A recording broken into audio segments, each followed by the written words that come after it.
show us now basically that the scum is starting to come out of the the bacon here, and it's actually starting to come out of the corned beef here as well. So would you? What this is salt. This is salt rising to the top. Yeah. So like you did on when we did the lamb. This is it. The art of anything like this is learning to skim. Like making stocks or anything else. Learn to skim. The scum will keep rising. Right? Take it off. Don't let it boil back in. Yeah. Just keep taking it off. So of course, as well, you know, skimming in a kitchen is very important. Like people would think that, you know, you might just skim for what we're doing here, for example. But as you said, you'd also skim for a stock, but you also skim for soups as well, isn't that right? Yes, like I'll show you now in a minute. We have some vegetable soup on here. You see, if you just see there, we will take all the excess froth off the top. That's the vegetable soup we're making as well. Vegetable soups nowadays are completely different. Before, people used to be making roux and picking them with that there.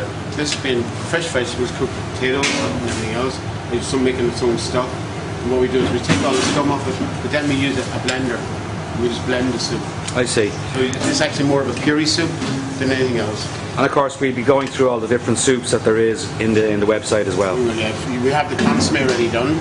So from there on, we would now take in all the different types of the categories of soups, like regional soups, cream soups, traditional soups, you know, like from anything from borscht to mulligatawny in the traditional soups. And then the local one would be broth, you know, Scotch broth, Irish broth. And then you come in with the cream soups, the puree soups, you know, they'll all be done as part of our classic soups. And just coming back over here to the puree soup here that you talked about, yeah? Now, because there's no roux in that soup would also be suitable for diabetics and celiacs. One of the big things nowadays is one of the 5 people coming through my restaurant and saying, do they have a celiac problem?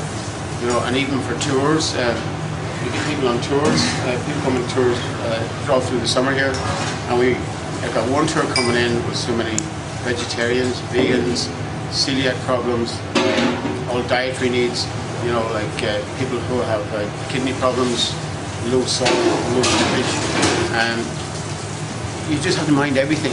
And so everything that you can cook that is healthy, with a healthy option, like this one with no fat, no dairy, you know, so the lactose intolerance comes into it. So it's just making its own stock from the vegetables, using the strong aromatic vegetables for stock, and then using the potatoes as your thickening agent. Super. Thanks, Chef. We'll turn on the cold water. Let it come up to the top. Right, the cold water will start a big froth, so they're just going to slow it down. You get to the point, let it run over and run out. Okay, so this is what you were doing here is actually what's called refreshing.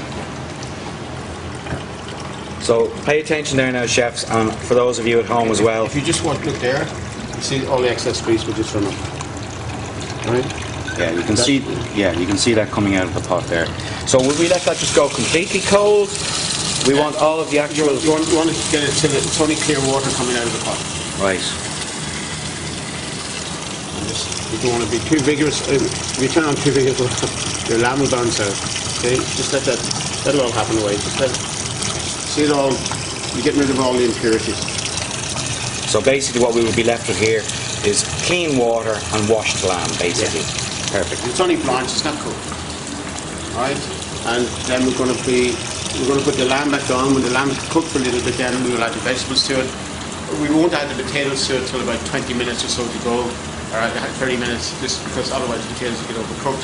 And we don't add the herbs until the last minute, because if you use the herbs too early, you can make a bouquet garni and put it in, but you can't put any chopped herbs to it because it already goes black.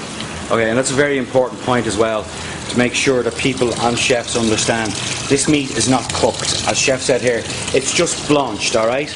Now what that means is exactly what you've seen us do so far in the video. But this is very important.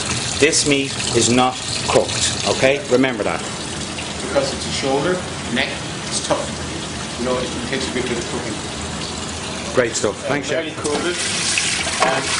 If you had a blast chiller, or some form of really chilling it down quickly, you do that there. That's all the impurities stuck to the pot there. See that wash?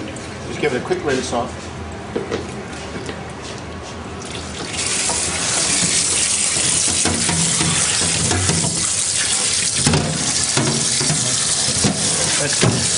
The secret is not to be running too much water. You know, at this day and age, water is a serious cost. So now we have this ready. Pop those to the side. Clean pot.